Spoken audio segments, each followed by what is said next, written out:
গল্পের আজকের নতুন গল্প প্রেমেন্দ্র মিত্রের লেখা নিরুদ্দেশ। প্রেমেন্দ্র মিত্র 4 সেপ্টেম্বর 1904 সালে উত্তরপ্রদেশের বারাণসীতে জন্মগ্রহণ করেন।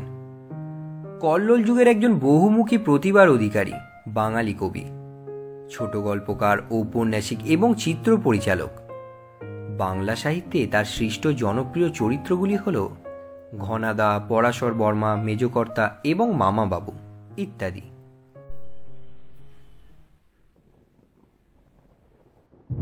দিনটা ভারী বিশ্রী। শীতের দিনে বাদলার মতো এত অস্বস্তিকর আর কিছু বোধহয় নেই।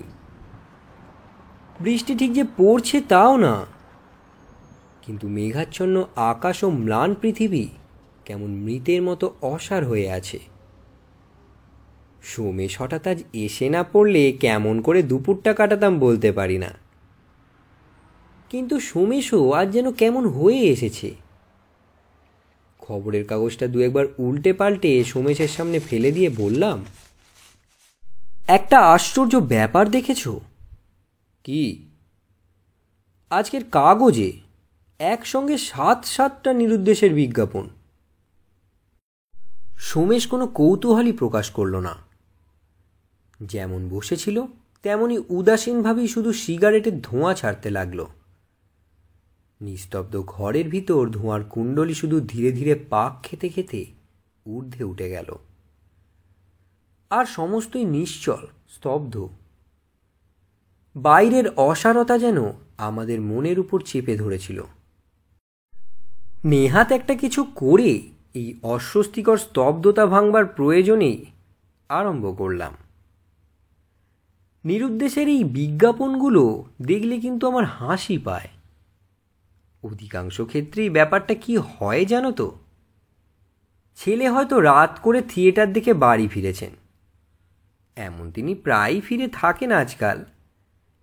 খেতে বসবার সময় বাবা কয়েকদিন খোঁজ করেছেন, কোথায় গেলেন বাবু, তোমার গুণধর পুত্রটি? লুকোনো পুঁজি থেকে মা বিকেলে ছেলের পীড়াপিড়িতে টাকা কটা বার করে দিয়েছেন, সুতরাং তিনি জেনে শুনে মিথ্যে আর বলতে পারেন না, চুপ করে থাকেন। বাবা বলে যান, এত রাত্রেও বাবুর আসবার সময় হলো না, আরবারে তো ফেল করে মাথা কিনেছেন, এবারও কি করে কৃতার্থ করবেন বুঝতেই পারছি। পয়সাগুলো আমার খোলাম কুচি কিনা, তাই নবাব পুত্তুর যা খুশি তাই করছেন। দূর করে দেব, এবার দূর করে দেব এখান থেকে। এই মৌখিক আস্ফলনেই হয়তো ব্যাপারটা শেষ হতে পারত, কিন্তু ঠিক সেই সময় গুণধর পুত্রের প্রবেশ। বাবা ঝোঁকটা আর কাটিয়ে উঠতে পারেন না, নিজের কাছে মান রাখবার জন্যই কিছু বলতে হয়। কতটা রাগ দেখানো উচিত ঠিক করতে না পেরে বলার মাত্রাটা একটু বেশি হয়ে পড়ে। শেষ পর্যন্ত বাবা বলে, এমন ছেলের আমার দরকার নেই, বেরিয়ে যা। অভিমানী ছেলে আর কিছু না হোক পিতৃদেবের এ আদেশ তৎক্ষণাৎ পালন করতে উদ্যত হয়। মা কোন দিক সামলাবেন বুঝতে না পেরে কাতরভাবে শুধু বলেন, আহা, খাওয়া দাওয়ার সময় কেন এসব বলো তো, পরে বললেই তো হতো। বাবা এবার মার ওপর মার মুখী হয়ে ওঠেন, তোমার আশকারাতেই তো উচ্ছন্নে গেছে, মাথাটি তো তুমি খেয়েছো আদর দিয়ে। মা চলে চোখ মোছেন। ছেলে বিশাল পৃথিবীতে নিরুদ্দেশ যাত্রায় বেরিয়ে পড়ে। পরের দিন ভয়ানক কাণ্ড। মা সেই রাত থেকে দাঁতে কুটিও কাটেননি। আজকের দিনও বিছানা থেকে উঠবেন বলে মনে হয় না। বাবারও হয়তো রাত্রে ঘুম হয়নি, কিন্তু সেই কথা প্রকাশ করবেন কোন মুখে? গৃহিণীকে ধমক দিয়ে বললেন, মিছিমিছি প্যান প্যান করো না তো, অমন ছেলে যাওয়াই ভালো। মার কান্না আবার উচ্ছ্বাসিত হয়ে ওঠে। বাবা এবার দাঁত খিঁচিয়ে বললেও নিজের মনের আশার কথাটাই বোধহয় জানান, তাও গেলে তো বাঁচতাম, এবেলায় দেখো সুরসুর করে আবার ফিরে আসবে। এমন বিনি পয়সার হোটেলখানা পাবে কোথায়? মা এবার অশ্রুসিক্ত স্বরে বললেন, এই দারুণ শীতকালে সারা রাত কোথায় রইল কে জানে, কি করে বসে আমার তাই ভয়। হ্যাঁ, ভয়। বাবা কথাটাকে ব্যঙ্গ করেই উড়িয়ে দিতে চান। তোমার ছেলে কিছু করেনি বুঝলে, দিব্যি আছে কোনো বন্ধুর বাড়ি, অসুবিধা হলে ঠিক এসে দেখা দেবে। মার কান্না তবু থামে না। কি রকম অভিমানী জানো তো। বিরক্ত হতে বাবা বেরিয়ে যান। সন্ধেবেলা অফিস থেকে ফিরে এসে দেখেন অবস্থা গুরুতর। ছেলে ফেরেনি। মা শয্যা থেকে আর উঠবেন না বলেই পণ করেছেন। না, আর থাকতে দিলে না, এ অশান্তির চেয়ে বনবাস ভালো বলে বাবা বেরিয়ে পড়েন এবং ওঠেন গিয়ে একেবারে খবরের কাগজের অফিসে। খবরের কাগজের অফিসের ব্যাপারটা বড় জটিল। কোন দিকে কি করতে হয় কিছুই বোঝা যায় না।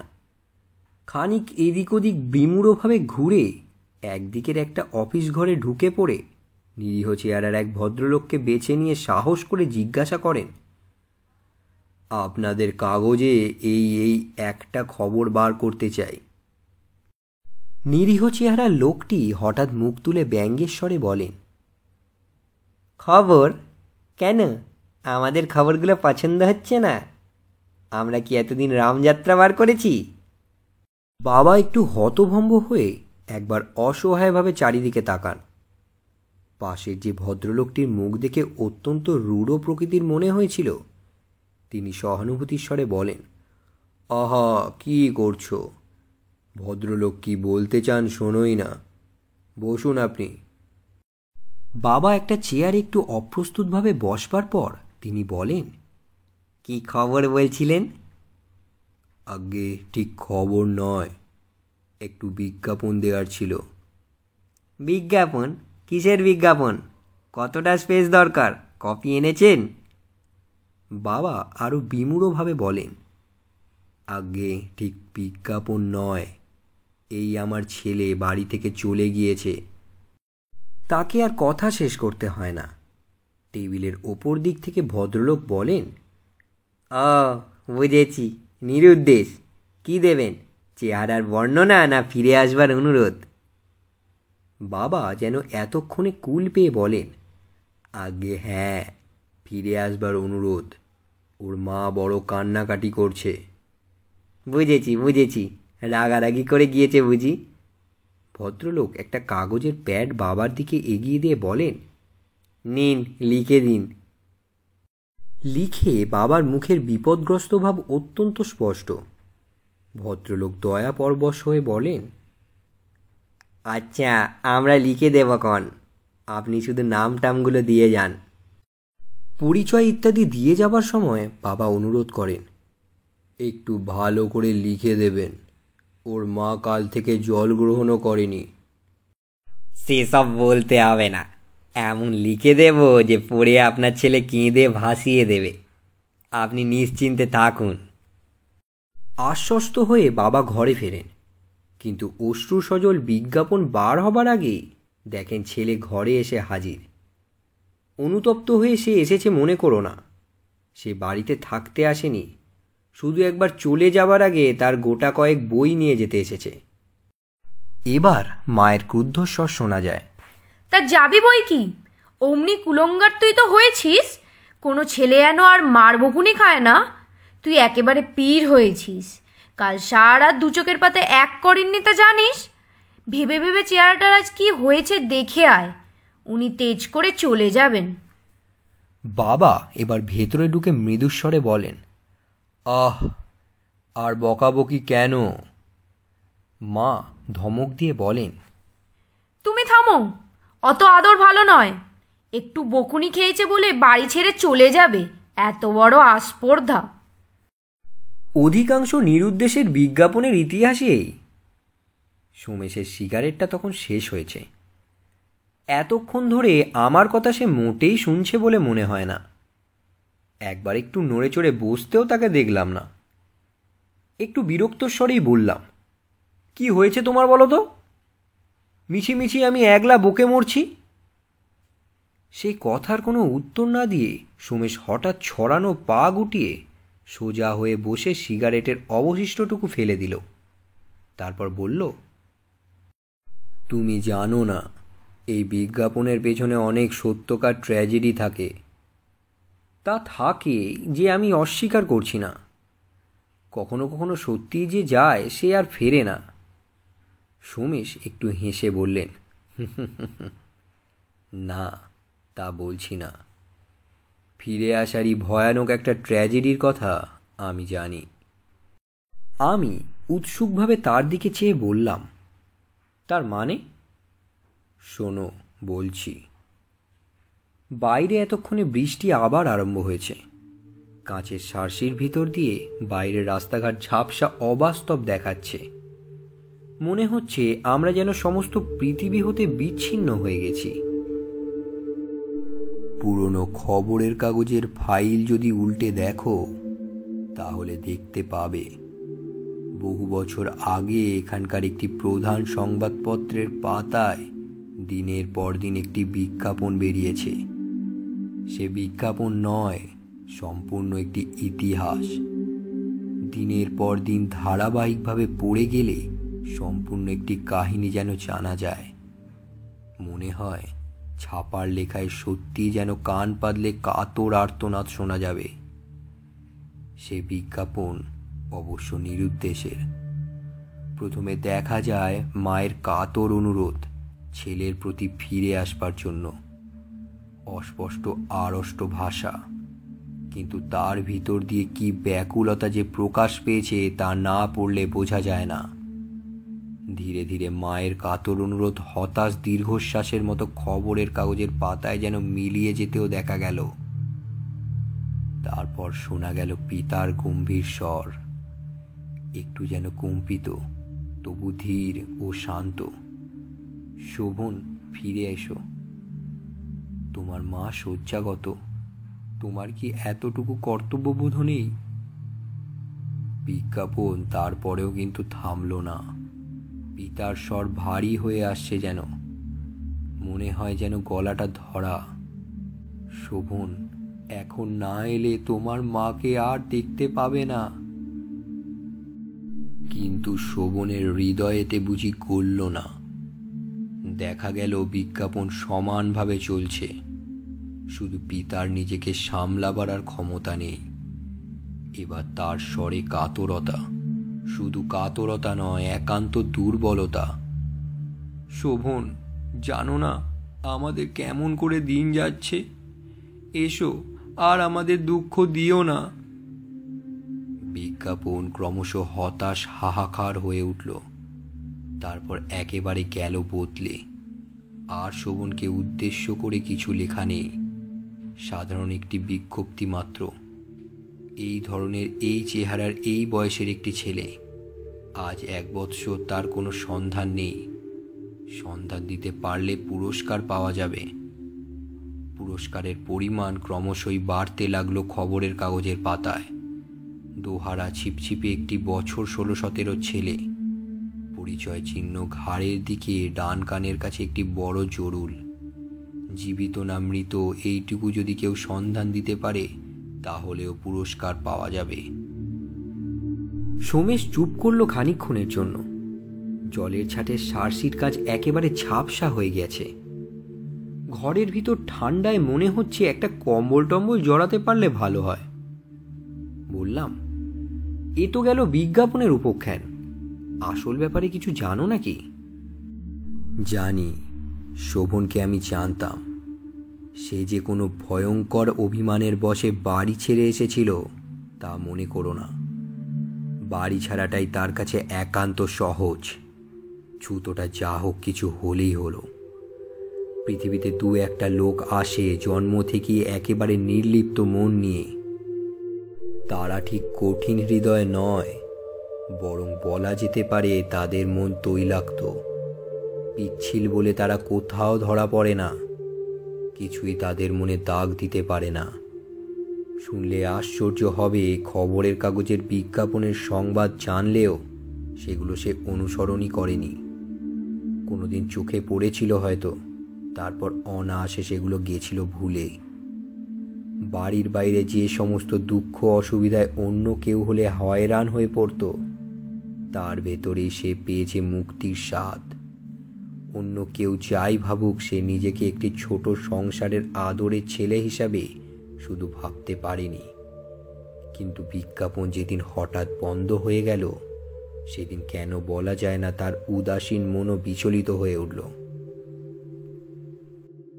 বিজ্ঞাপন বন্ধ হয়েছিল একটু অসাধারণভাবে। ক্লান্তভাবে চলতে চলতে একদিন হঠাৎ তা থেমে যায়নি। হঠাৎ যেন একটা ভয়ঙ্কর দুর্ঘটনায় সংবাদপত্রের পাতা স্তব্ধ হয়ে গেল। শোভনের চেহারার বর্ণনার বদলে হঠাৎ একদিন দেখা গেল, শোভন, তোমার মার সঙ্গে আর তোমার বুঝি দেখা হলো না? তিনি শুধু তোমারই নাম করছেন এখনো। তারপর আর কোনো বিজ্ঞাপনে দেখা গেল না। প্রায় 2 বৎসর তখন কেটে গেছে। শোভন একদিন হঠাৎ গিয়ে হাজির তার দেশে। একটা ব্যাপারে শোভনের প্রকৃতির খানিকটা পরিচয় পাবে, সে কথাটা আগে বলিনি। শোভন সাধারণ মধ্যবিত্ত ঘরের ছেলে নয়। সম্পন্ন বললেও তাদের ঠিক বর্ণনা করা হয় না। তাদের প্রাচীন জমিদারি অনেক দুর্দিনের ভেতর দিয়ে এসেও তখনও তেমন ক্ষয় পায়নি। শোভনই তার একমাত্র উত্তরাধিকারী। সোমেশ একটু থামতেই আমি বললাম, যাক, শেষটুকু আর না বললেও চলবে, বুঝতে পেরেছি। সোমেশ একটু হেসে কোনো উত্তর না দিয়ে বলে চলল, 2 বছর স্বাধীন জীবনের দুঃখ কষ্ট গায়ে না মাখলেও তার ছাপ শোভনের ওপর তখন পড়েছে। 2 বছরে সে অনেক পরিবর্তিত হয়েছে, কিন্তু তাই বলে তাদের কর্মচারীরা তাকে চিনতে পারবে না এতটা আশঙ্কা করেনি। শোভন দেশে পৌঁছে সোজাসুজি তাদের বাড়ি ঢুকছিল। প্রথমে তাকে বাধা দিলেন তাদের পুরনো নায়েব মশাই। কাকে চান? শোভন হেসে বললে, কাউকে না, বাড়িতে যেতে চাই। নায়েব মশাই তার দিকে খানিক তীক্ষ্ণ দৃষ্টিতে তাকিয়ে থেকে তারপর একটু স্মিত হাস্যে বললে, ও, কিন্তু এত তাড়াতাড়ি কেন? আসুন, বাড়িতে একটু বিশ্রাম করুন। শোভন অবাক হয়ে বললে, সে কি? কি হয়েছে নায়েব মশাই? না না, হয়নি কিছু। মা ভালো আছেন? শোভনের প্রশ্নে এবার সত্যি ব্যাকুলতা ছিল। নায়েব মশাই তেমনই অদ্ভুত হাসি হেসে বললেন, ভালো আছেন বই কি, আসুন আসুন আমার সঙ্গে। শোভন তবু বললে, কিন্তু ভেতরে গেলেই তো হয়। নায়েব মশাই একটু যেন কঠিন স্বরে বললেন, না, হয় না, আপনি আমার সঙ্গে আসুন। শোভন রীতিমতো বিমূঢ় অবস্থায় আবার নায়েব মশাইকে অনুসরণ করে বাড়িতে গিয়ে উঠল। 2 বছরে সেখানে কিছু কিছু পরিবর্তন হয়েছে। পুরনো সরকার তাদের নেই। নতুন 2টি লোক সেখানে বসে খাতা লিখছে। তার পরিচিত বৃদ্ধ খাজাঞ্চি মশাইকে দেখে সে যেন আশ্বস্ত হলো। নায়েব মশাই তাকে একটা চেয়ারে বসতে বলে খাজাঞ্চি মশাইকে উদ্দেশ্য করে বলেন, ইনি ভেতরে যেতে চাইছেন। শোভনের কাছে নায়েব মশাইয়ের গলার স্বর কেমন যেন অস্বাভাবিক মনে হলো। খাজাঞ্চি মশাই নাকের ওপরকার চশমাটা একটু আঙুল দিয়ে তুলে তার দিকে চেয়ে বললেন, ওহ, ইনি আজই এসেছেন বুঝি? হ্যাঁ, এই মাত্র।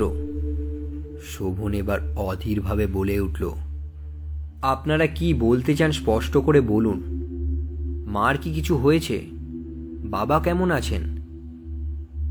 চারিধারে সব কটা দৃষ্টি তার ওপর অদ্ভুতভাবে নিবদ্ধ। খানিকক্ষণ সকলেই নীরব। তারপর নায়েব মশাই বললেন, তারা সবাই ভালো আছেন, কিন্তু এখন তো আপনার সঙ্গে দেখা হবে না। এবার শোভন ক্রুদ্ধ হয়ে উঠল, কেন দেখা হবে না? আপনাদের কি মাথা খারাপ হয়েছে? আমি চললাম। শোভন উঠল, কিন্তু নায়েব মশাই দরজার কাছে সামান্য কিছু এগিয়ে গিয়ে শান্তভাবে বললেন, দেখুন, মিছিমিছি কেলেঙ্কারি করে লাভ নেই, তাতে ফল ভালো হবে না কিছু। হঠাৎ শোভনের কাছে সমস্ত ব্যাপারটা ভয়ঙ্করভাবে স্পষ্ট হয়ে গেল। সে বিস্মিত ভীত কণ্ঠে বলল, আপনারা কি আমাকে চিনতে পারছেন না? সকলে নীরব। আমি শোভন, বুঝতে পারছেন না আমি শোভন। নায়েব মশাই এবার বললেন, আপনি একটু দাঁড়ান, আমি আসছি। পাশের ঘরে গিয়ে টেবিলের একটা ড্রয়ার খুলে তিনি একটা জিনিস এনে শোভনের হাতে দিলেন। তারই একটা পুরনো ফটো, সাধারণভাবে তোলা, এখন অস্পষ্ট হয়ে এসেছে একটু। নায়েব মশাই বললেন, চেনেন একে?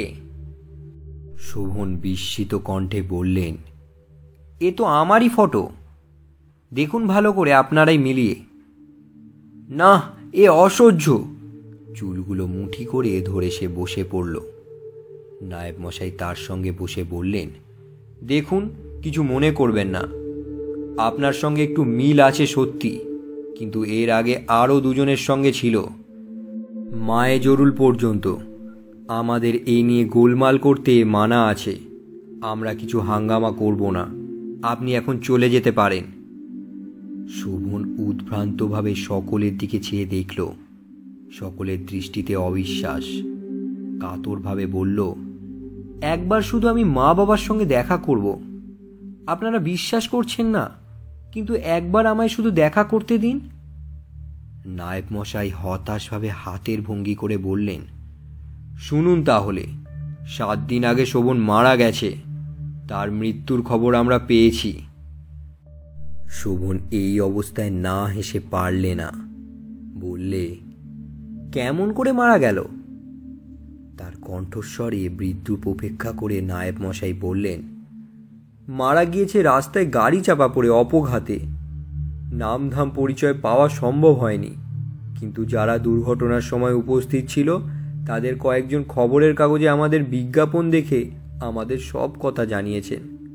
হাসপাতালেও আমরা খবর নিয়েছি, সেখানকার ডাক্তারেরও বর্ণনাও আমাদের সঙ্গে মিলে গিয়েছে। শোভনের পর কি করতো বলা যায় না, কিন্তু সেই সময় দেখা গেল তার বাবা বাড়ি থেকে বেরোচ্ছেন। মানুষের সঙ্গে ঝড়ে ভাঙা গাছের যে এত দূর সাদৃশ্য হতে পারে, সাহিত্যের উপমা পড়েও কখনো তার মনে হয়নি। তার চলার গতিতে পর্যন্ত যেন ভয়ঙ্কর দুর্ঘটনার পরিচয় আছে।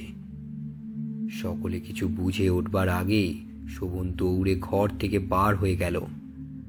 নায়েব ও কর্মচারীরা ব্যাপারটা বুঝে যখন তার পিছু নিল, তখন সে বাবার কাছে গিয়ে উপস্থিত হয়েছে। বাবা! বৃদ্ধ থমকে দাঁড়ালেন। সে মুখের বেদনাময় বিমূঢ়তা শোভনের বুকে ছুরির মতো বিঁধল। বাবা, আমায় চিনতে পারছো? বৃদ্ধ স্থলিত পদে এক পা এগিয়ে আবার থমকে গেলেন। প্রবল ভাবাবেগ তার বার্ধক্যের শিথিল মুখে বিকৃত করে দিচ্ছে। তখন নায়েব মশাই ও কর্মচারীরা এসে পড়েছেন। বৃদ্ধ কম্পিত হাত তুলে কম্পিত স্বরে বললেন, কে? নায়েব মশাই শোভনের কাঁধে দৃঢ়ভাবে হাত রেখে বললেন, না না, কেউ না। সেই সেবারের মতো এই নিয়ে 3 বার হলো। একজন কর্মচারী বললেন, আমরা আসতে দিইনি, হঠাৎ আমাদের হাত ছাড়িয়ে চলে এলো। বৃদ্ধ তাকে থামিয়ে বললেন, কিছু বলো না, চলে যেতে দাও। বৃদ্ধ শেষবার শোভনের দিকে কাতরভাবে চেয়ে আবার ঘরের দিকে ফিরলেন। শোভন স্তব্ধ হয়ে দাঁড়িয়ে রইল। নায়েব মশাইও তাকে কি বলছিলেন অনেকক্ষণ সে কিছু শুনতেই পায়নি। কখন সে আবার বাড়িতে এসে বসেছে তাও তার মনে নেই। আচ্ছন্নতা তার কাটল খানিক বাদে। ভেতর বাড়ি থেকে একজন কর্মচারী নায়েব মশাইকে এসে কি বলছে। নায়েব মশাই তাকে কি বলছেন ঠিক শোনা যাচ্ছে না। না, এইবার বোঝা যাচ্ছে। নায়েব মশাইয়ের হাতে অনেকগুলো টাকার নোট। কণ্ঠস্বরে তার মিনতি, শোভনকে একটা কাজ করতে হবে। বাড়ির কর্ত্রী মুমূর্ষু। ছেলের মৃত্যু সংবাদ তিনি শোনেননি, তাকে কিছু জানানোও হয়নি। এখনো তিনি তাকে দেখবার আশা করে আছেন। সেই জন্যেই বুঝি তিনি মৃত্যুতেও শান্তি পেতে পারছেন না। শোভনকে তার হারানো ছেলে হয়ে একবার দেখা দিতে হবে। মুমূর্ষুর নিষ্প্রভ দৃষ্টিতে কোনো কিছুই ধরা পড়বে না। হারানো ছেলের সঙ্গে তার সত্যি সাদৃশ্য আছে। মৃত্যু পথযাত্রীকে সেই শেষ সন্তানটুকু দেবার জন্যে জমিদার নিজে তাকে কাতর অনুরোধ জানিয়েছেন। তার এতে কোনো ক্ষতি নেই। নায়েব মশাই নোটের তাড়াটা শোভনের হাতে গুঁজে দিলেন। সোমেশ চুপ করল।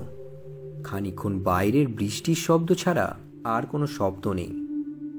আমি অবশেষে বললাম, সোমেশ, তোমার কানের কাছে একটা জরুল আছে। সোমেশ হেসে বলল, সেই জন্যই গল্প বানানো সহজ হলো। কিন্তু কেন বলা যায় না, শীতের বাদলের এই শীতল প্রায়ান্ধকার অস্বাভাবিক অপরাহ্নে তার হাসিটাই বিশ্বাস করতে আমার প্রবৃত্তি হইল না।